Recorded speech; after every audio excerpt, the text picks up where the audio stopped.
Hello दोस्तों, स्वागत है आप सभी का हमारे YouTube channel short hand hospital में। Please subscribe my channel and press the bell icon. Be ready for dictation 5 seconds. Start. महोदय, उस जमाने में रेलवे कर्मचारियों को भड़का करके हड़ताल करना और फलस्वरूप एक ऐसी व्यवस्था पैदा करना जिसके कारण बंगाल के पीड़ित लोगों की सहायता न की जा सकी, उचित कार्य था। लेकिन यह कार्य मेरे घर के भाइयों ने किया था। मेरा कहना है कि केवल उपदेश से काम नहीं चलता है। जब ऐसे प्रश्न आएं तो उपदेशात्मक भाषाओं में ही फंसकर न रहा जाए, बल्कि आवश्यकता है कि ऐसे प्रश्नों पर सारे राजनीतिक दल देशहित को ध्यान में रखते हुए संजीदगी से विचार करें और उन सब का हल तलाश करें। आज श्री वाजपेयी ने प्रधानमंत्री पर कुछ आक्षेप किए। वे बड़े गुस्से में थे और इतने क्रोध में थे कि उन्होंने अपने मस्तिष्क का संतुलन खो दिया था। उन्होंने आरोप लगाया कि सरकारी कर्मचारियों के प्रयास से बड़ी बड़ी सभाएं की गई। मैं वाजपेयी जी का गुस्सा और उनका असंतुलित होना समझ सकता हूँ।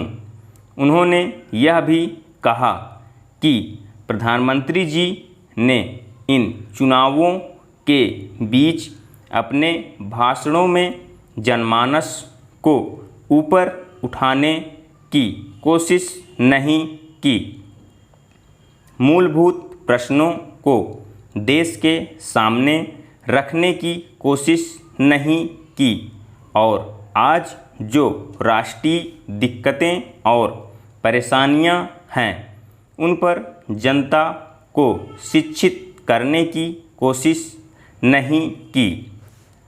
प्रधानमंत्री ने अपने चुनाव भाषणों में देश के अंदर जो शक्तियां राष्ट्रीय एकता को भंग कर रही हैं, धर्म के नाम पर, जाति के नाम पर, भाषा के नाम पर या क्षेत्रीयता के नाम पर संकीर्णता की भावना पैदा कर रही हैं, जनता को उनसे सजग किया। प्रधानमंत्री जी ने इस बात को अनुभव किया था कि उत्तर प्रदेश, बिहार और उत्तर भारत के समस्त हिंदी बोलने वाले इलाकों में जनसंघ संकीर्णता की भावना का प्रचार कर रहा है। जिस प्रकार से जनसंघ सांप्रदायिकता की भावना को बढ़ावा दे रहा है, राष्ट्रीय शक्तियों को तोड़ने की नीति चला रहा है, उससे हमारे राष्ट्रीय मूल, राष्ट्रीय नीतियां और राष्ट्रीय एकता खतरे में है।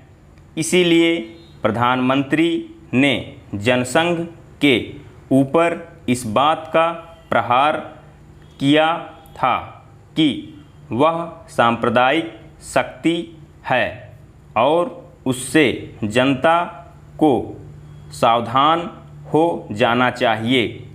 आज जो वाजपेयी जी का गुस्सा है उसको हम समझ सकते हैं।